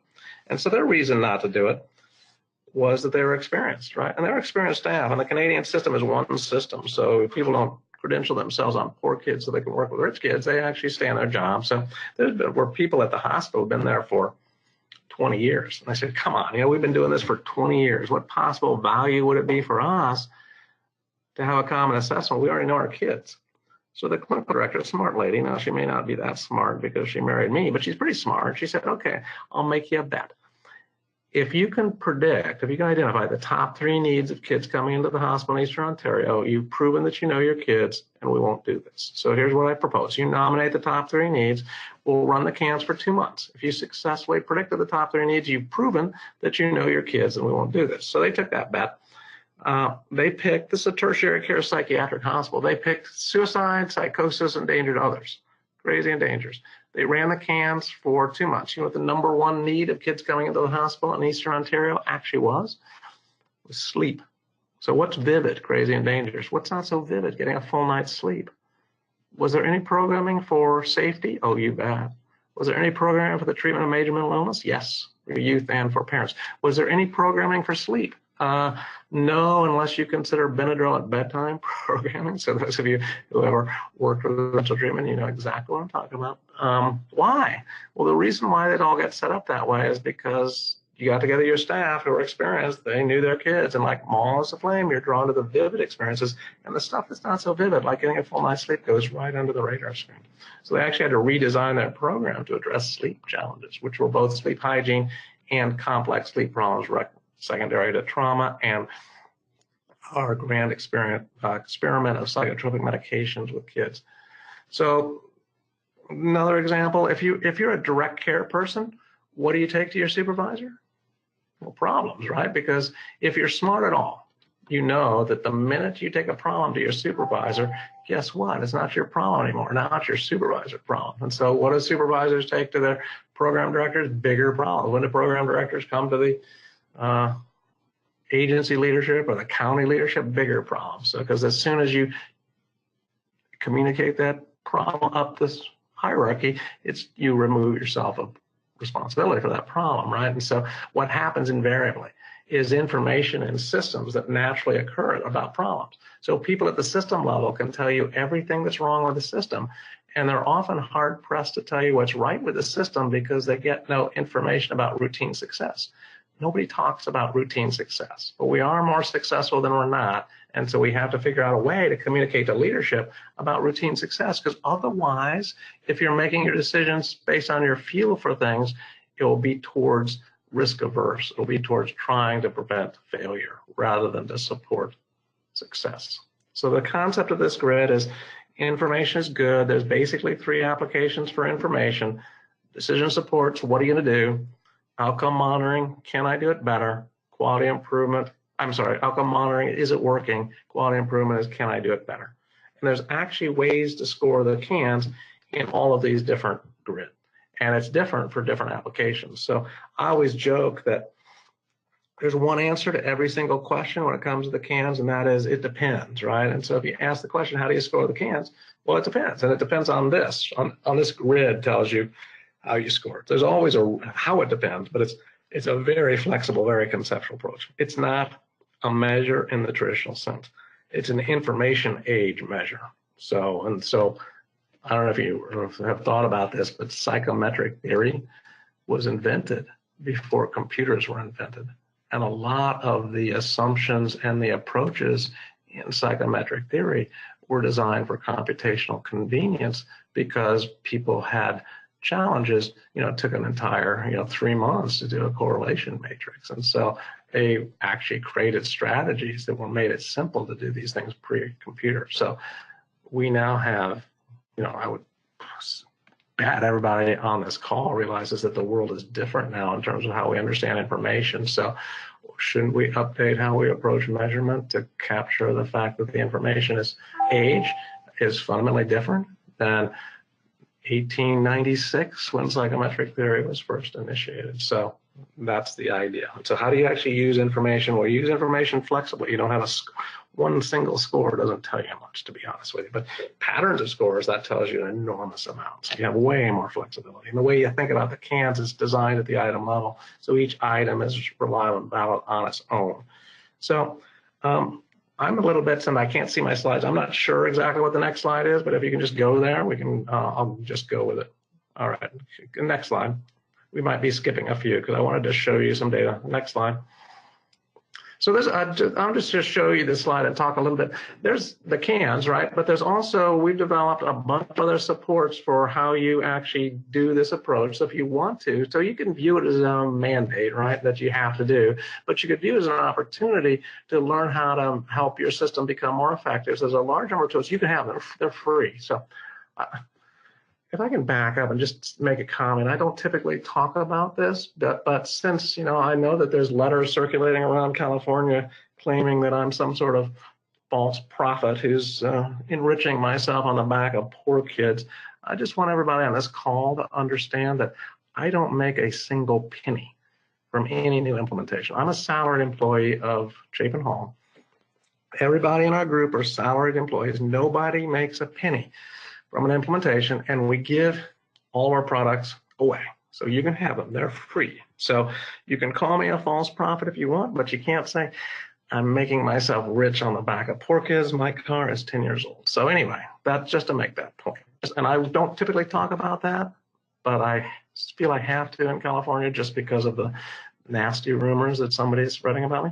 So there's a bunch of tools. So this is just one example. So there is a supervisor self-assessment that matches all this work where you can have supervisors kind of think about, because if you're trying to help them shift into a teaching model, then having some self-reflection is an important part of thinking about how they can move away from being compliance focused into teaching focus. So if I go to the next slide, but there's a bunch of things. So we have all sorts of tools that support effective implementation. Next slide. These things might be useful for you if you're trying to look through it. Next slide. I want to show some data. Next slide. Next slide. So that's just to show you a little bit about the theory of change model. So there's one that supports how do you move from the cans itself into the treatment plan. So, you know, you start with where are we now, the cans. Where do you want to be? So you set your goals, and then how do we get there? And the way you get there is you prioritize the needs and strengths. And so the model basically is to create a causal model. So, and the way you do that typically is you sort the actionable needs, so those are the 2s and 3s, into 3 buckets: background needs or priority needs. I forget what you call it in California, are things that you know about but you're not going to change. And then we call the causes treatment targets. You can call it something else, and the effects anticipated outcomes. And you're going to intervene on the cause and not the effect, because the challenge, this is more for the behavioral health folks in the group, but it's also relevant for child welfare folks. So do you know what % of diagnoses in behavioral health and in DSM-5 have a known cause? 0.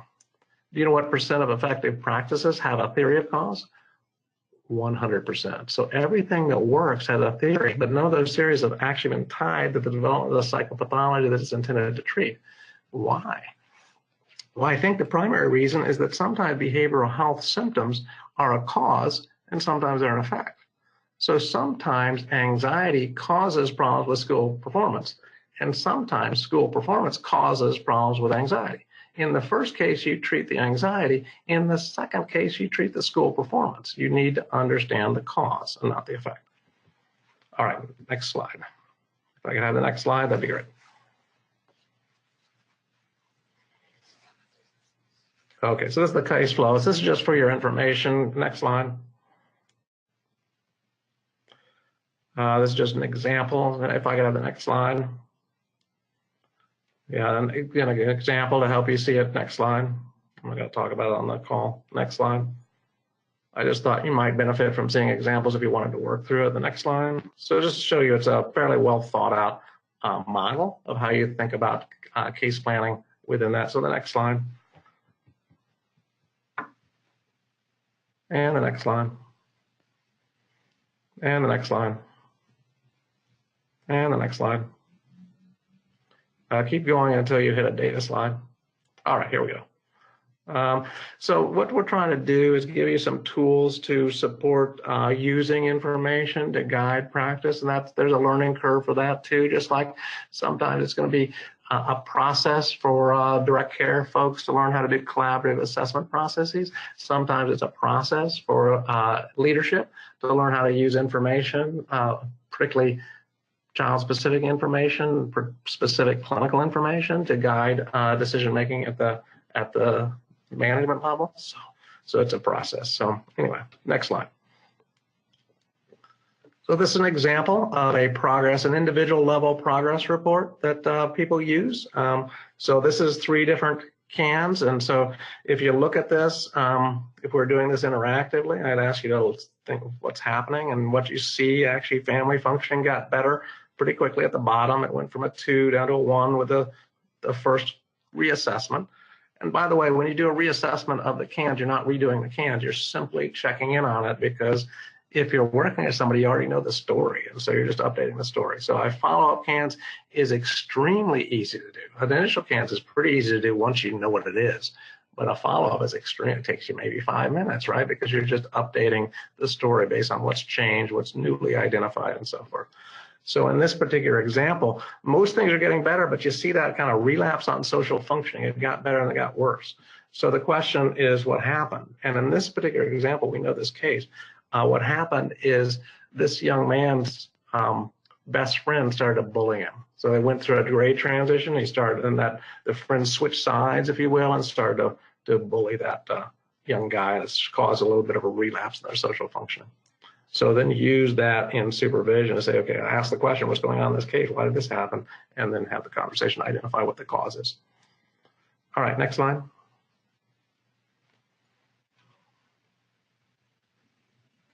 So that's the same kind of thing, looking at it across people. That's more of a made-up case. So next slide.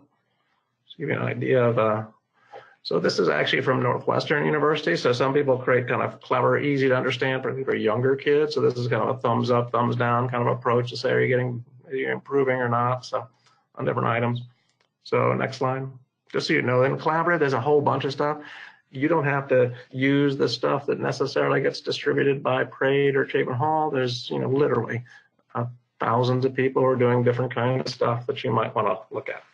So this next slide is a management slide. So have you ever had the experience where you had talented caseworkers or therapists or case managers and you loaded them up with the most challenging cases and they burned out and left, and you're left with the people you've been working around? Well, that's because we might manage caseloads, right? And a caseload assumes that all cases are the same. And you all know that's really not true, right? So different cases are different, and it's important to understand those differences. So one of the things you can do is you can rethink it. So you can actually look at workload, because workload is different than caseload. So with the cans, the 2s and 3s we're calling actual needs. So what you do is across caseloads, you add up all the actual needs. So this is an example of different workloads, for this particular worker. So this is Molly, and you can see that Adam Smith, actually she's doing a great job resolving Adam's needs, but Brandon Wu is kind of not doing as well.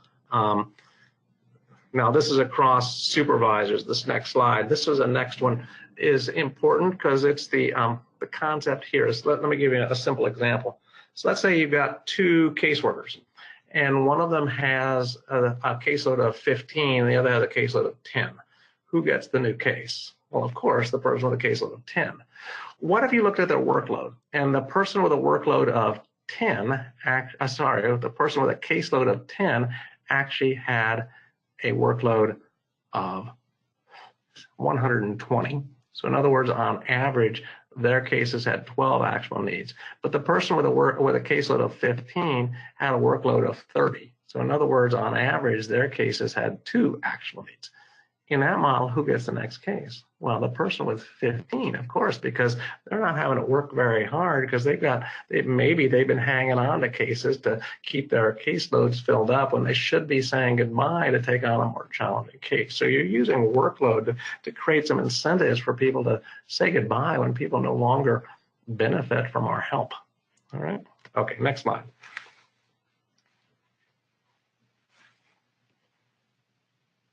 So this is an example of resource mapping. So this is the state of Illinois. So this is all kids in child welfare get the CANS in the first 30 days of care.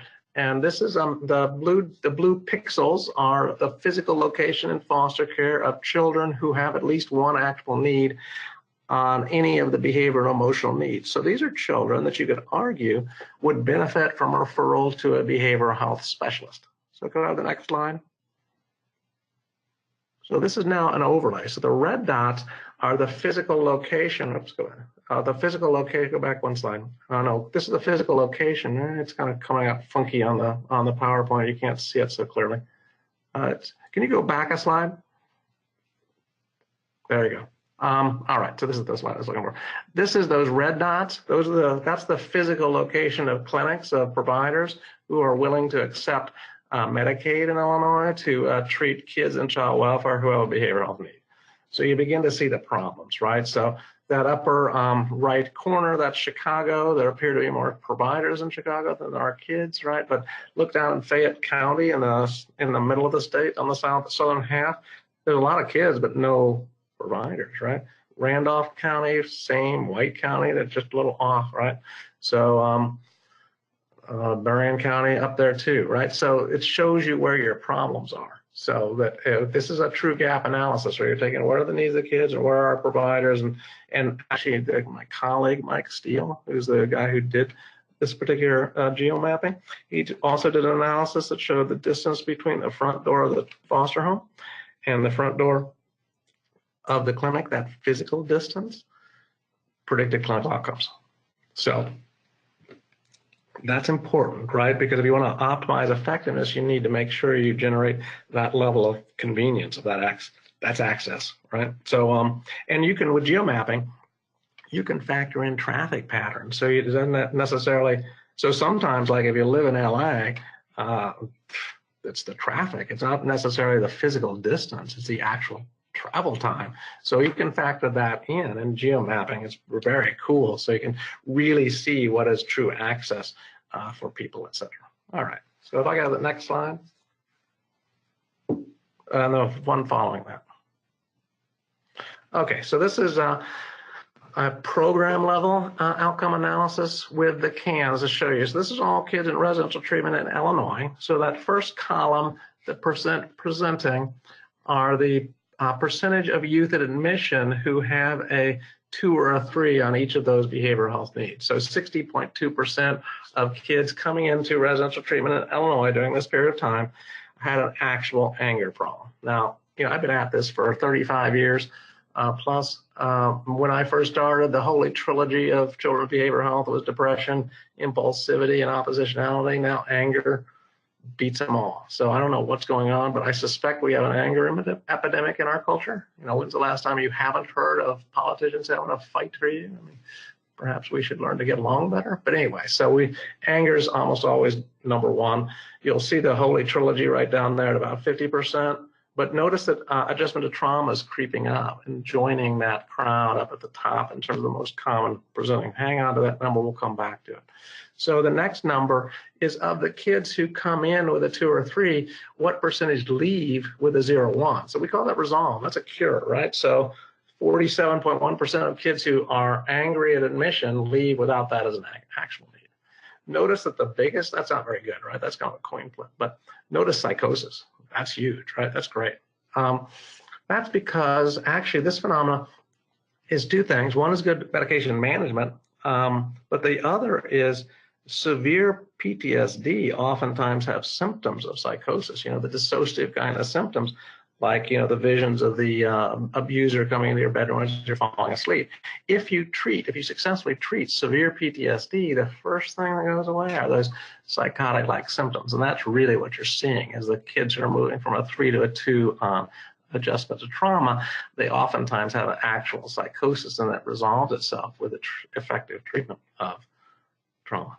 Notice the second best one is conduct. So the two least desirable kids, psychotic and antisocial, in fact, have the most likely to be helped. Now, the next one, what's unique about the CANS is with every other measure, with all psychometric measures, the concept of clinical significance and statistical significance is clinical significance is a higher standard, right? Because you can have statistics, and particularly with big data, you can have things that are statistically significant that are totally meaningless. With the CANS, every single change is clinically meaningful. Ask any parent if it's meaningful to move from a 3, dangerous or disabling, to actionable, and they'll tell you, thank God my child is no longer dangerous. I know we need to continue working on this, but this is a good thing. So the improved metric is any progress. And so this is because you move from a 3 to 2. So you'll notice it's always higher than resolve, but notice some of the items, it's a lot higher than resolve. Adjustment to trauma is the biggest difference. Now, what's unique about the CANS is that, I don't know if you ever had an experience where you get to know somebody and their story actually ends up worse than you originally thought it was, right? It says, as you get to know them, they reveal things about themselves or their family that you simply didn't know. So in every other metric, every psychometric tool, you have to say they got worse. But that's not necessarily true. They may have just been identified. So that's what this metric is. It's kids who started with a 0-1, and at T2, in this case, discharge, they were a 0, a 2 or 3. They started at 0-1 and they became a 2 or 3. They may have gotten worse, but they may just have been identified. So how do you tell the difference? Well, you look at the next metric. So the next metric is kids enter as a 2, they leave as a 3. No other explanation, they got worse, right? You knew about it coming in and now it's dangerous or disabling, that's a fail, right? There's no other interpretation. So notice the worsening rates between anger and depression. So anger and depression are the two highest identified rates, but look at the difference between the worsened rate and the depression rate. So what that means is actually residential treatment is causing kids to become angrier, but it's not causing kids to become more depressed. Depression is simply being identified. So if you look back, if you go back to that 24.5% identified rate with depression, you know who those kids are? Those are predominantly African-American boys.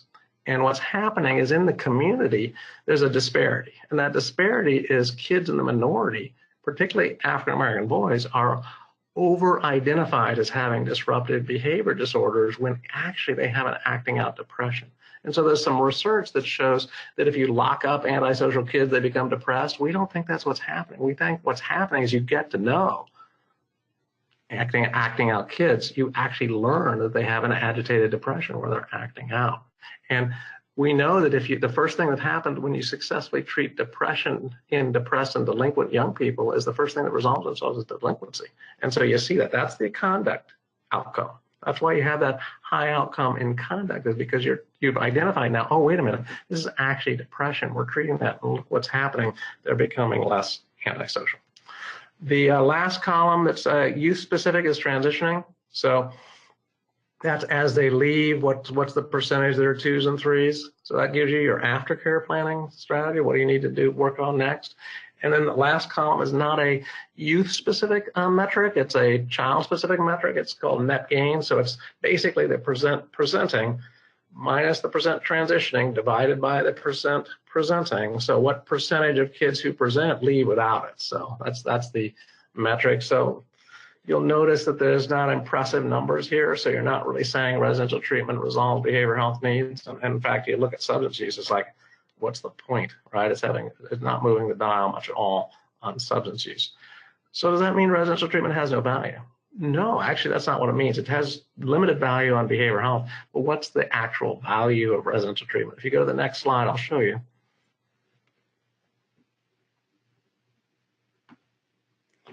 So the value is in risk management. Back a slide. All right, so look at the net gains for everything here. So all the first 5 high-risk behaviors have better net gains than any of the behavioral health, and suicide and sexual aggression, self-injury are pretty high, right? Runaway, not so high. look at the resolve rates. You know, suicide 82%, you know, sexual aggression 77%, 80% for self-injury. Danger others a little bit lower because of the iatrogenic effects of anger. You know, kids get angry and sometimes they get more dangerous. Other self-harm. Look also at the worsened rate for self-injury. You've heard that if you take cutters and put them all in the same milieu, you get mega cutters, right? You see exactly that happening. That 20% worsening. That's the highest worsening rate of anything except runaway, which is even worse. So sending kids who run to residential treatment is probably a bad idea because guess what? They run. So, all right. So that just tells you what's the role of residential treatment? It's risk management. So short-term residential treatment, stabilizing, getting them back into the community for treatment is probably the effective use of residential treatment. The next slide.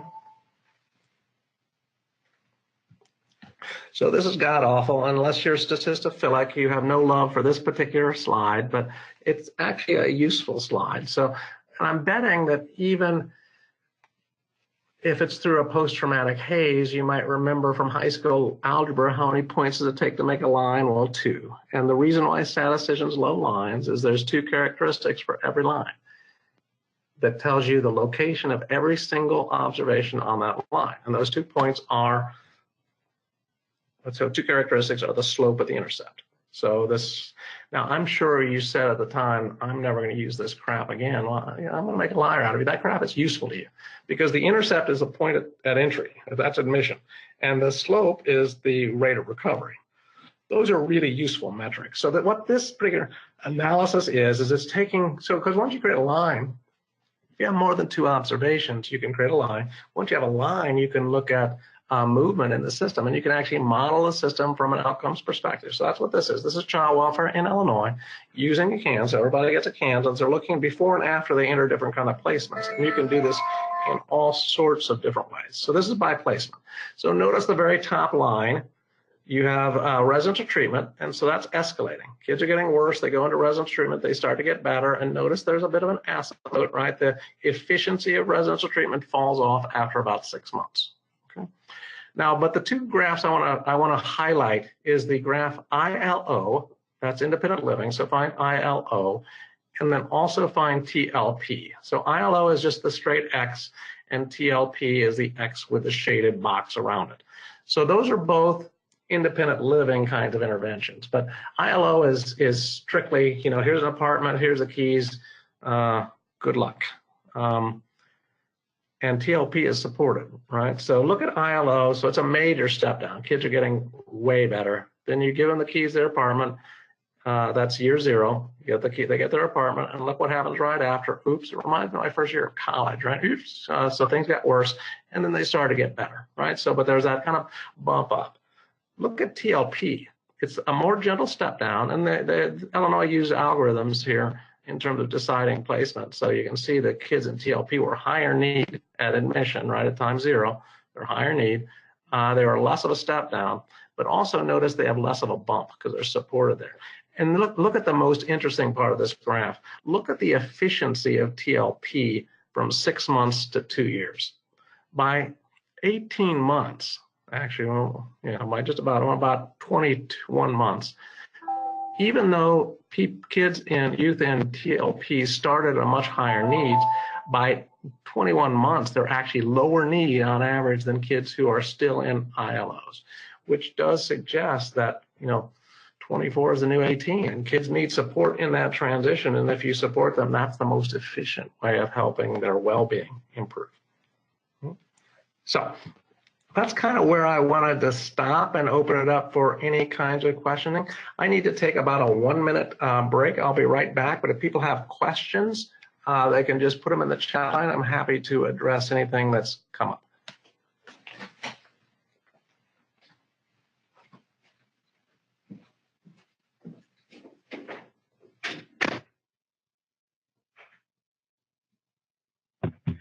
Okay, so please enter your questions and we'll refer those to Dr. Lyons.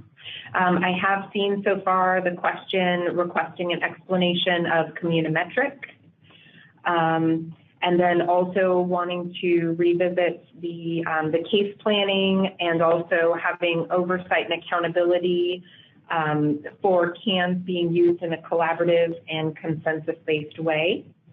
So we'll ask Dr. Lyons to speak to those items, and please send in your questions as well, so that we can have Dr. Lyons address those things as well. Thank you. All right, I am back, so thank you, appreciate it. Okay, great. Thank you, Dr. Lyons. So we have a few questions, but one, could you explain communimetric? Yeah, so communimetric is a theory. In fact, you can get, if you go to tcomconversation.org, you can download the communimetric book for free. You can have it.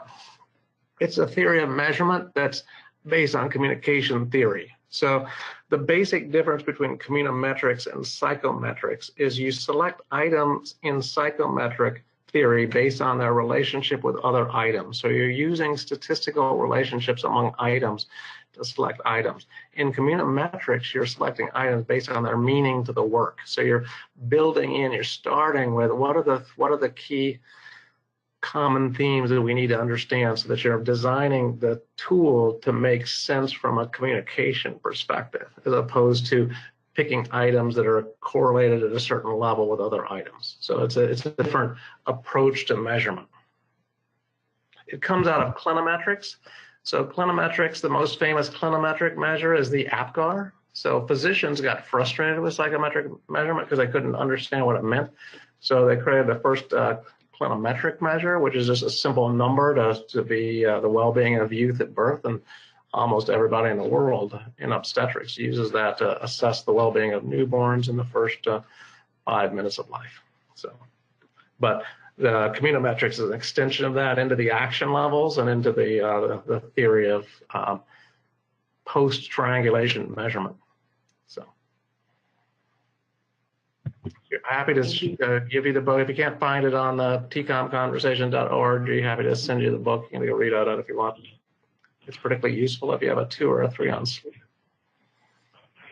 Great, thank you.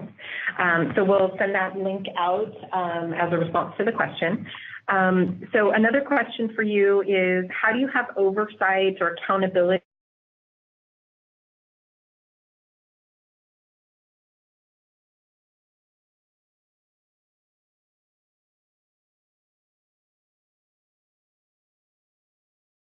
the key, you have to kind of keep an eye on it, right? And so we have some tools that are designed. We call them the check-in, the collaborative helping quality inventory, that you can send out.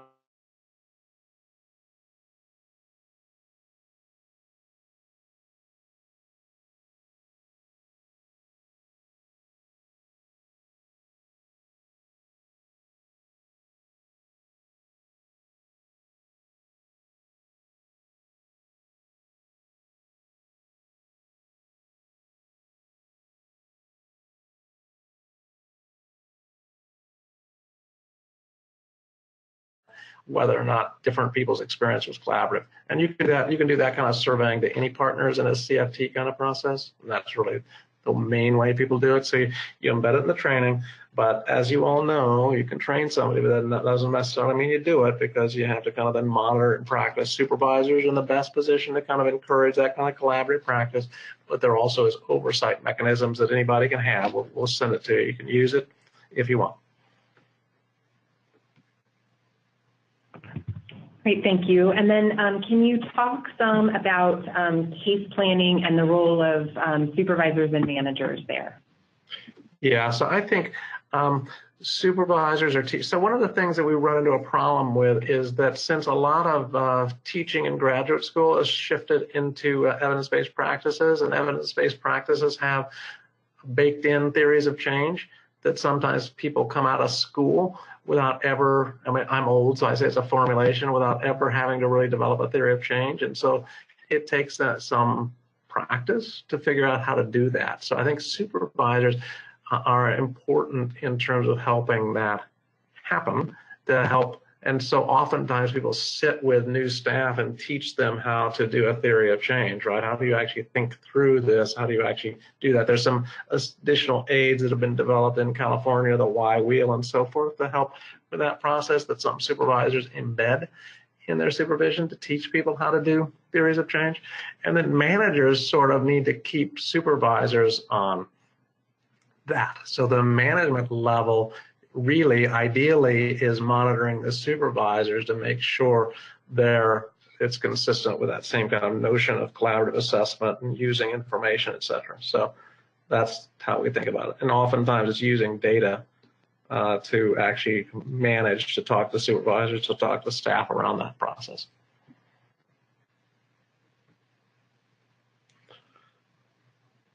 We view everything as a therapeutic process. So the way managers work with supervisors is to help them change, and the way supervisors work with direct care is to help them change, and the way direct care work with youth and families is to help them change. So there's that same layer that just repeats itself with slightly different focus, foci.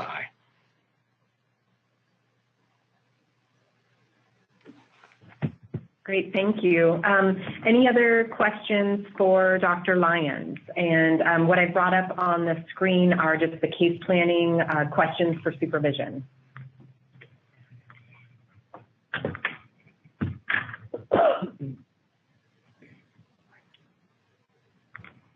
So I'm not seeing any other questions at this time. I will invite you, if you have questions after the presentation, to please email those to cwscoordination@dss.ca.gov, and we will respond to you.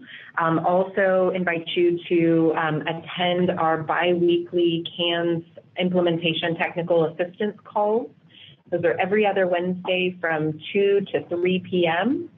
And to receive a link to participate in those technical assistance calls, please send an email again to cwscoordination@dss.ca.gov. And I just want to thank you, Dr. Lyons, very much for the presentation and information this morning. That was very helpful. Good deal. Good luck to you. Thank you, everybody, for what you do for others.